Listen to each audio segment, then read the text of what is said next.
2026년 2월 밀라노 올림픽 코리아 하우스 수백 명의 관광객들이 줄을 서 있습니다. 커다란 솥에서 무럭무럭 피어오르는 뽀얀 김, 그 안에는 동그란 떡이 둥둥 떠 있습니다. 이탈리아인들이 외칩니다. 쫀득거리는 이 하얀 젤리가 도대체 뭐죠? 독일인이 새 그릇을 비우고 프랑스인이 눈물을 흘립니다. 대체 이 한 그릇에 무엇이 담겨 있기에 유럽 사람들이 이렇게 열광할까요? 17살 한국 선수가 2번 넘어지고도 금메달을 딴 비밀이 어쩌면 이 떡국 한 그릇 안에 숨어 있었던 건 아닐까요? K문화가 밀라노를 점령한 그날 전 세계가 대한민국의 진짜 힘을 목격했습니다. 이야기 시작 전 구독과 좋아요는 저에게 큰 힘이 됩니다. 그럼 오늘의 사연 시작합니다. 저는 엘레나 로마노입니다. 40살 이탈리아 베로나에서 럭셔리 브랜드 마케팅 디렉터로 일하고 있어요. 15년간 유럽 시장 트렌드를 분석해 왔죠. 제게 중요한 건 언제나 숫자였습니다. 매출 그래프, 시장 점유율, 브랜드 가치 지수. 감동적인 경기나 눈물의 메달보다 저는 분기 보고서의 퍼센트가 더 중요했죠. 솔직히 스포츠에는 별 관심이 없었습니다. 올림픽이 뭐 그리 대단한가? 전 세계가 열광하는 그 시간을 저는 비효율적인 감정, 소비 정도로 여겨왔으니까요. 남편 안드레아는 43살 축구광입니다. 4년에 한 번이라는 말을 귀가 따갑도록 들어왔어요. 9살 딸 줄리아는 질문 제조기예요. 엄마 스노보드가 뭐야? 엄마 저건 뭐야? 하루에 수십 개의 질문을 쏟아냅니다. 제 인생에서 전통과 문화는 관광객들을 위한 쇼 정도였어요. 그런데 2026년 2월 밀라노 코르티나 동계 올림픽이 모든 걸 바꿨습니다. 한국이라는 나라가 제 세계관을 완전히 뒤집어 놓았거든요. 2026년 2월 중순 이탈리아는 동계 올림픽으로 들썩이고 있었어요. 베로나에서 밀라노까지는 차로 2시간이었죠. 남편과 딸의 성화에 못 이겨 올림픽 관람을 오긴 했지만 솔직히 저는 호텔에서 노트북을 켜고 업무 이메일을 확인하는 게 더 편했습니다. 밀라노 거리는 각국 관광객들로 붐볐고 상점마다 올림픽 기념품이 가득했어요. 안드레아는 경기 일정표를 들고 흥분했으며 줄리아는 이리저리 뛰어다녔고요. 엄마 저기 봐. 엄마 저건 뭐야? 하루 종일 엄마를 100번도 넘게 불렀죠. 제게 이 여행은 그저 가족 서비스였을 뿐입니다. 하지만 뭔가 이상했어요. 유럽 한복판 밀라노 거리 곳곳에 낯선 문자가 떠다니고 있었습니다.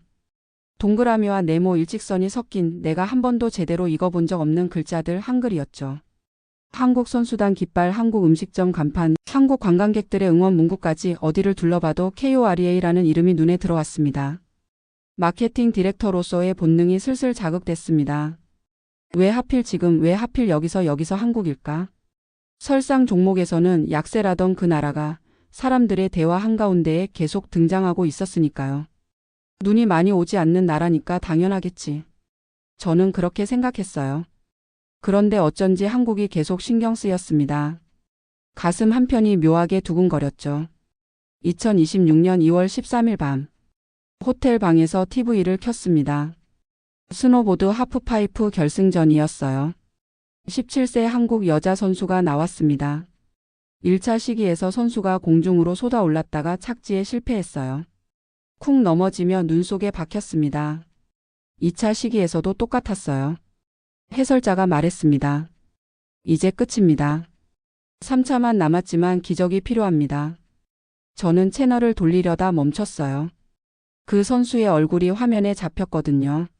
제 딸보다 겨우 9살 많은 아이였어요. 그런데 그 눈에 절망이 없었습니다. 카메라가 잡은 그 눈빛에는 아직 안 끝났다는 불꽃이 타오르고 있었죠.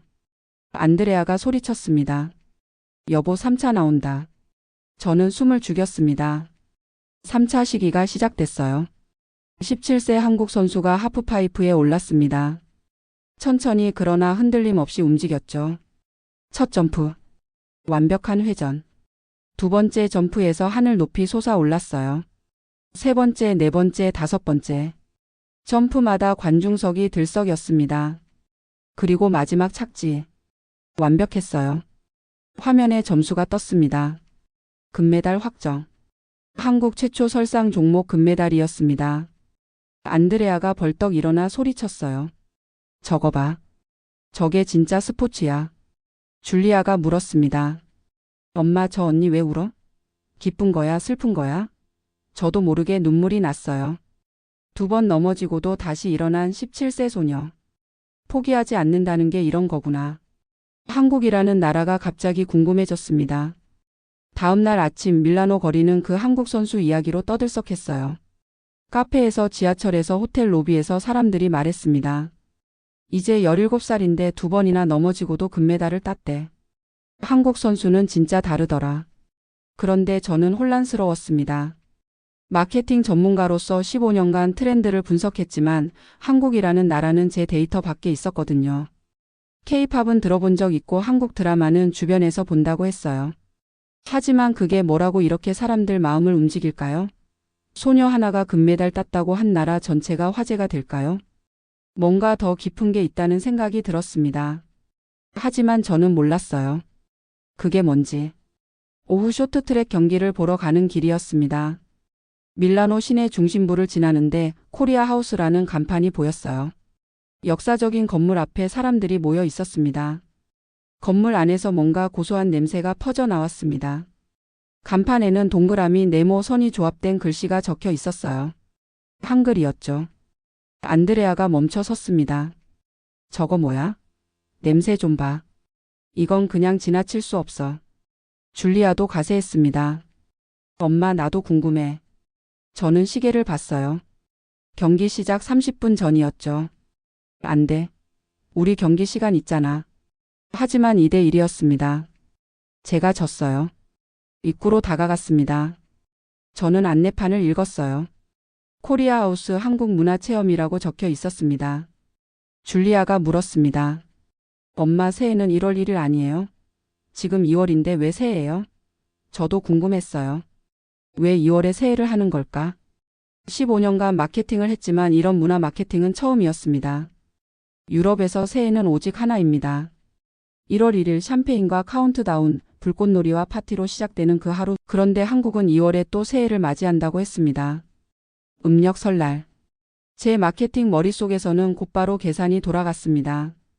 연말 연초 소비를 한 번 더 끌어올리기 위한 이벤트일까?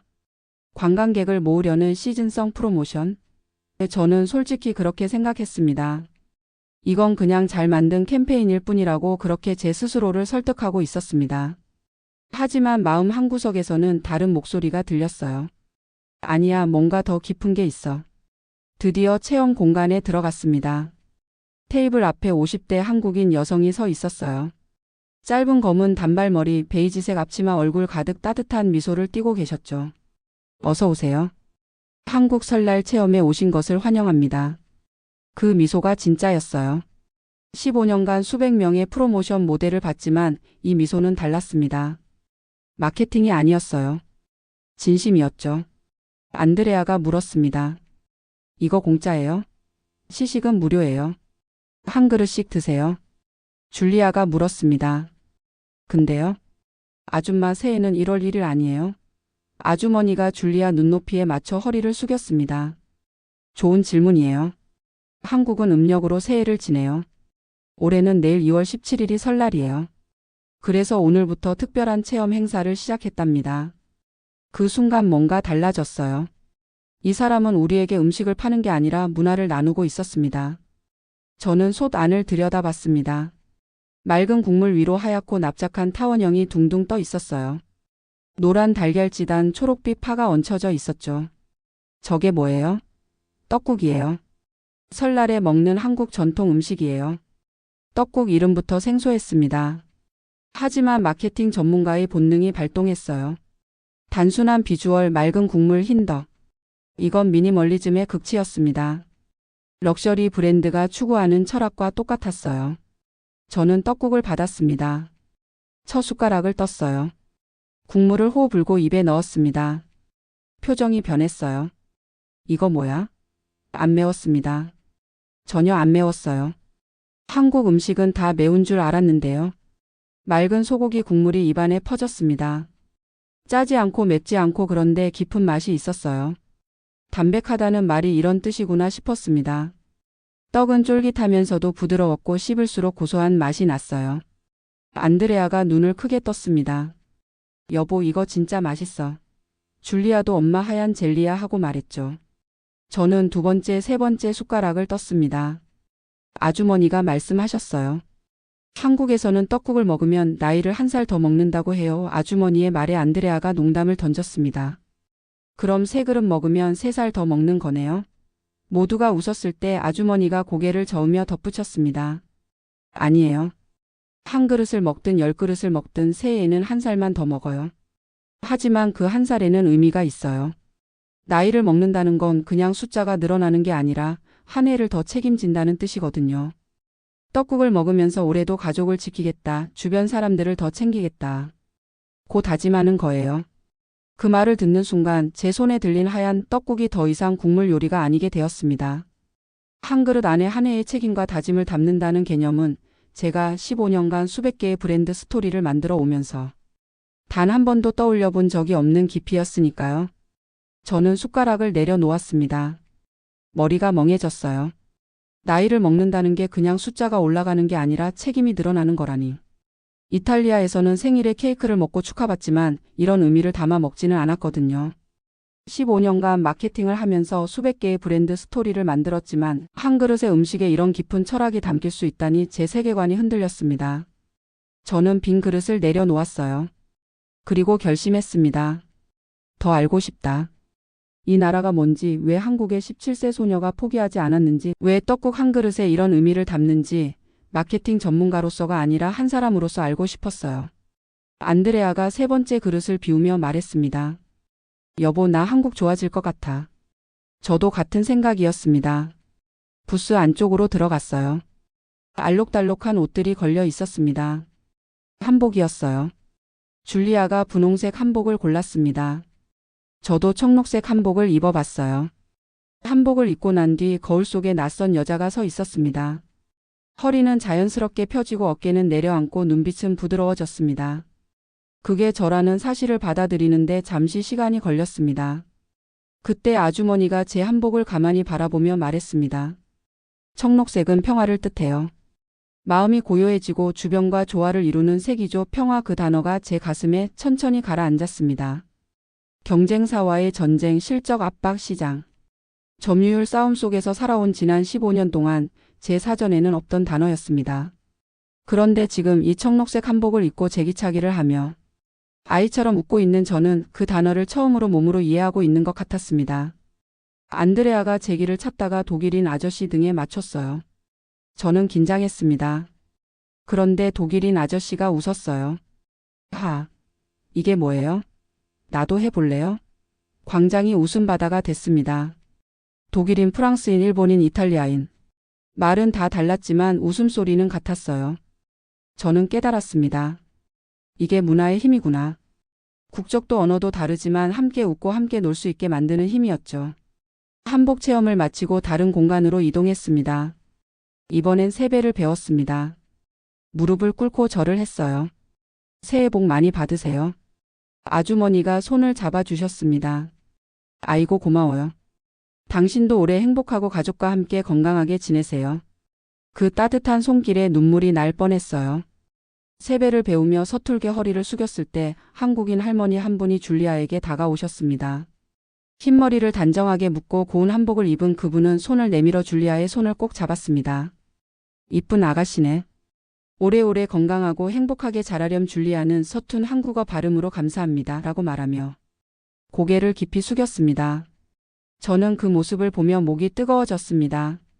서로의 말을 완벽히 이해하지 못해도 마음은 분명히 통하고 있었습니다.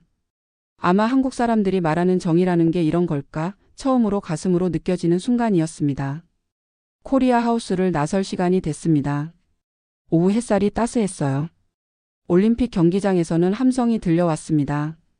줄리아가 뒤를 돌아봤어요. 벌써 가야 해요. 응. 이제 경기 보러 가야지. 안드레아가 말했습니다. 아빠도 떡국이 경기보다 재밌어. 아주머니가 배웅해 주셨어요. 즐거우셨어요? 네. 정말 감사합니다. 잊지 못할 경험이었어요. 우리는 코리아 하우스를 떠나 경기장으로 걸어갔습니다. 걸으면서 저는 이틀간의 경험을 떠올렸어요.